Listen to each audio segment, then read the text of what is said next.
Hey you guys, it is our first official Yarn Hook Needles community night. I am so excited to start this. I know that it's going to take a little while to kind of spread the word a little bit about our community night, but you can rest assured, unless I mention it otherwise, every Thursday night at 9 p.m. Central Standard Time is when I will go live here on YouTube, and we'll just kind of chat about different yarny things, if you will. So tonight it's going to be really laid back, simple, just kind of sharing with you some of the things that I've been working on and letting you know about some of the things you can expect to come in the coming weeks. So yeah, if you're wondering why my hands are blue, I am currently making a wall hanging for my daughter's room, and the dye on the fabric yarn really bled really bad. But I will actually show you really quick. I have it right here, the wall hanging, and this will be a tutorial that I'm going to put on the blog once I'm done. We are in the middle of home renovations and their room is almost complete, and I am hoping, if everything goes according to plan, to be able to film kind of a room reveal, and there are lots of handmade goodies that are in their room that I will be hopefully sharing with you all. So this is kind of large, so it's not going to fit in the whole frame, but you'll get the idea. So I found this piece of wood at Hobby Lobby. It's just a faux, hi Brenda. It's just a faux birchwood branch. It was marked down 40%, so it was a pack of 3, so I actually got 3 long sticks. And this is that wavy shell stitch. I have that stitch tutorial in my video playlists. And so I only did, I think it wound up being like 1, 2, 3, 4, 5, 6, close to 10 rows. And so what my plan is to kind of do a really long fray. And I'm not sure if I'm going to do like an ombre going across or just one solid color. I'm gonna have to kind of play around with it a little bit more. But it's big, as you can see. So this is the yarn that was dyeing my hands blue. And like I said, this will be on the blog, the full details and tutorial and photos and stuff. So I recently went to Hobby Lobby, and if you've ever been to Joann, I don't shop at Michael's much just because our Michael's, they don't have a very good yarn selection. It's one row and they never have the yarn that I want. So I don't go there a lot. So that's one reason why you don't really hear me talk a lot about Michael's or reference it. But I did go to Hobby Lobby and I picked up some faux fur poms. These right here.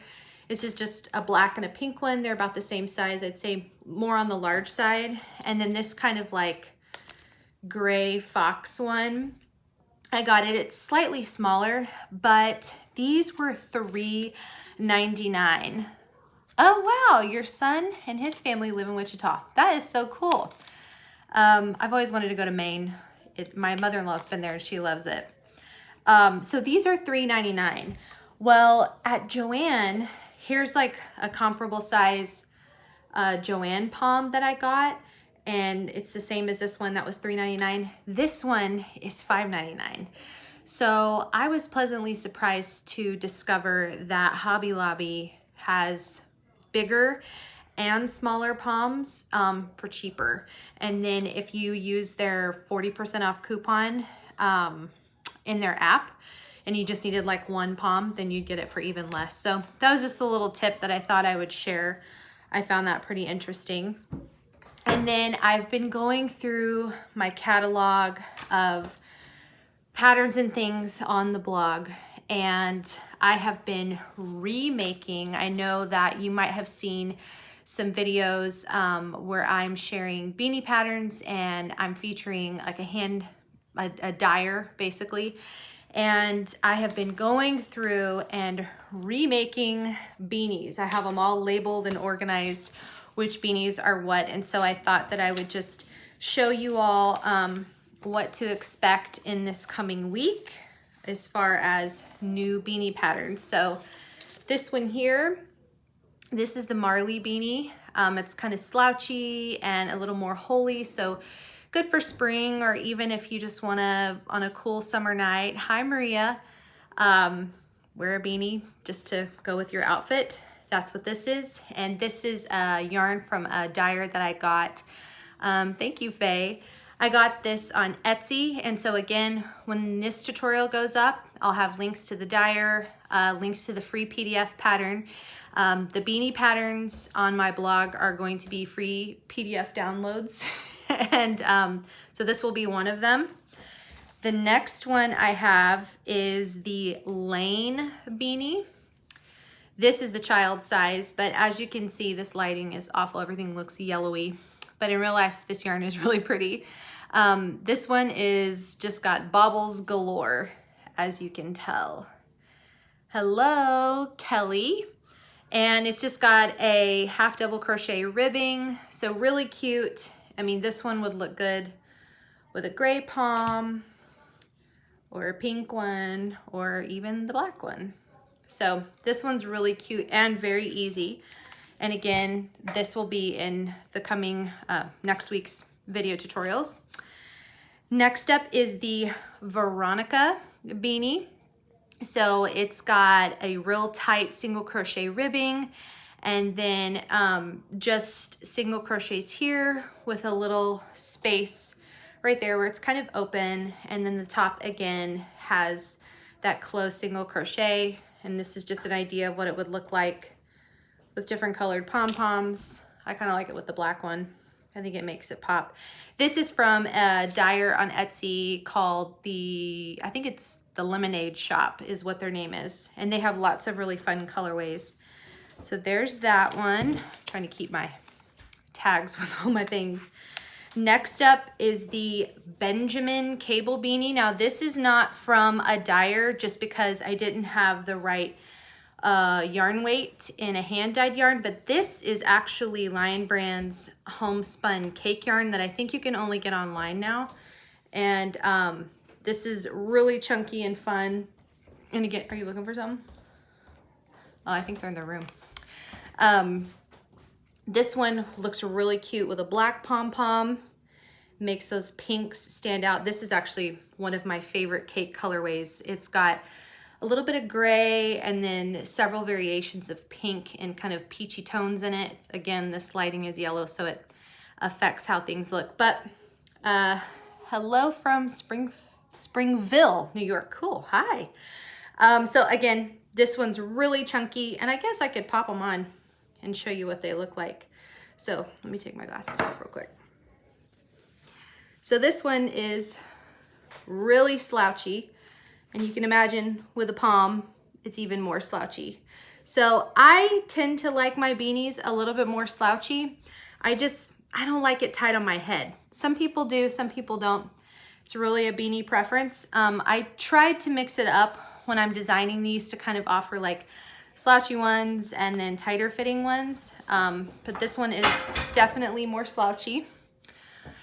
And then this one is the Noah beanie, and this one is made using, if you have, I'm sure you have if you're on Pinterest at all, Brienne from Hooked on Homemade. She actually dyes yarns and sells them. You like the slouchy look too? Yeah, I think I don't know, especially if you're making them yourself and you do it to where you can change out your palms, you can have a little bit more fun and be a little bit more creative. But this yarn is absolutely beautiful. It's coming off really orangey and red, but this lighting does not do this colorway justice. So this one would be an example of a little bit tighter, still some slouch, definitely, but little tighter. And again, you could do black. Black would look really good with this colorway. Pink would look really cute. And then even the gray. So don't sell yourself short. If you put a button on the inside of these beanies, you can change out your palms and totally change the look of your beanie, which is one reason why I love doing the button detail. And if you're not sure what I'm talking about with the button detail, so this is the bean beanie. This tutorial is already up in my playlist. And so on the inside, there is a button right there. And the cool thing about these pom-poms is they have these little elastics, and let me turn you down just a second, sorry. So these little elastics, you can pop them off. You wanna get them on there real tight whenever you're doing them. So you just take them off like this. And this was kind of like the beanie, or I'm sorry, the palm on this one was kind of like a blush pink with like little black on the tips. But let's say we wanted to go really dramatic and put this big pink one on. So right here, it's kind of tight down in there. There's another little elastic. And so you just kind of like, normally you could do this with a crochet hook, but I didn't bring a crochet hook. So you just feed it through the top there. We're gonna flip it inside out again. Here's the button. And you just wrap, you just wrap one, there we go. And then let's pull you back up. There you go, you got a totally different look. So we went from kind of a dusty rose color to more of a bold pink, and obviously we don't have that on there, but so yeah, definitely when you are making your beanies, I highly encourage you, do the button attachment and make sure that you're getting the palms. This one actually has a black elastic, so it's really hidden in there. But get the palms that have the elastic so that you can change out your pom-poms and give the beanie a totally different look. And this brighter pink definitely brings out more of the reds and the lighter splashes of color that you see in this yarn. So yeah, just have fun with pom-poms and trying different things and different combinations and stuff, and even do some wild colors. I know that I've seen some pom-poms that are almost like fluorescent in color, and that could be a lot of fun, especially like for kids and stuff like that. So just something to consider as you're getting ready to make beanies. So a couple things on the agenda. I do have some fun DIY craft type things that will be coming to the blog over the next couple of months. Like I said, we are doing home renovations, and so I have some simple like wood building projects. I made some side tables off of some like hairpin legs that I found on Amazon, and then a pre-made table thing, like a table topper from Home Depot. And again, these are just like things to inspire you to put more handmade in your house. I know that most of us want to support handmade people, and sometimes we can't afford to do it because, let's face it, it's expensive, especially if you're international and you don't live in America.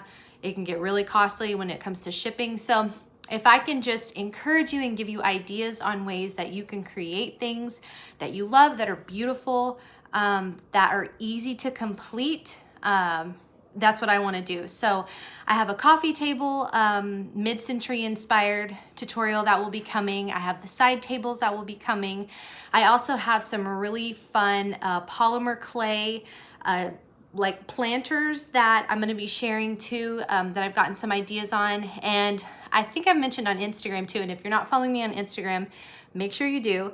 I'm really active on there, and I love to get in stories and kind of have you guys vote on different things and talk with you there. But one of the things that I've really been into is jewelry and earrings, and I recently posted a simple earring holder tutorial that Joanne Fabric Stores were kind enough to share on their Instagram, and it's super, super simple. Oh, I'm glad you like watching woodworking crafts. That's awesome. These are gonna be real simple. Like, I'm an amateur. So we're talking like be able to use a drill and screw things in. So very simple, but still look good. So those are the types of things. Maybe eventually down the road we'll expand our horizons as far as woodworking, but I love watching those videos. They're a lot of fun. But anyway, so being able to make like fun jewelry from polymer clay and even some crochet things. And then also too, you can expect to see me sharing more makers that, that's what you like, simple? Yeah. Simple is easy and fun and less discouraging if you can do it. So For instance, there's a maker who she makes earrings, and she does like crochet and different types of things, and they're so beautiful. Last year she lost her husband suddenly, and so this year she's made it her goal for 2020 to make her earring business like a full-time thing. And this Saturday she has a shop restock, and her stuff is so, so cute. And even if you don't wear these types of earrings, you know, maybe you have somebody else in your life that you could give them to. I'm just all about supporting other makers. And she is somebody that she experienced such a tragic loss. And so, you know, any little thing that I can do to help her, I want to. So those are more things that you can expect too, is seeing a lot more sharing of different makers that I encounter. And if you have makers that you love, send them my way. You can put them in the comments on our live community night videos, or you can DM me or email me, any of that stuff. So let's just like spread the word as much as we can about makers that we love and who we think need more attention. So real simple. I didn't realize, but my phone is about to die. So this is kind of a quick little night. And I think if you follow me on Instagram, throughout next week, I'm gonna be putting up some Q&A boxes through Instagram stories. So if you guys have specific questions you want me to ask, or maybe you're having an issue and you want me to try to like help you work through the issue, I will put that on Instagram and have that ready for next week's community night so that I can help y'all and we can have more interaction. So I know it was short and sweet, but this is just the first of many nights, and I'm excited to be able to chat with you, connect with you, and I'll also be linking all of these videos in a Friday blog post where we can further discuss different things, and I'll put more of my thoughts as well as a link to this video. So if you want to share with other makers and let them know, hey, we have a weekly online community night, I'd love for you to do that. And then of course the conversation can carry over on Friday as I write the blog posts and all of that. So before my phone dies and we get rudely interrupted and cut off, thank you so much for joining me. Thank you for being a part of Yarn Hook Needles. Thank you for support that you've shown in any way, shape, or form, whether it was through buying a pattern, making a pattern, visiting me on social media, or visiting my blog. I really appreciate it. It means a lot, and I'm looking forward to 2020 and all of the ideas that I have and fun things that I have in store and planned for us. It's going to be a fun year, and yeah, so with that, good. You'll ring the bell. Good. Yes, ring the bell so you get notifications. Yeah, I'm looking forward to a fun year with you all, and I hope you have a wonderful rest of your evening. You have a great weekend, and we'll be talking soon. So you guys have a great night.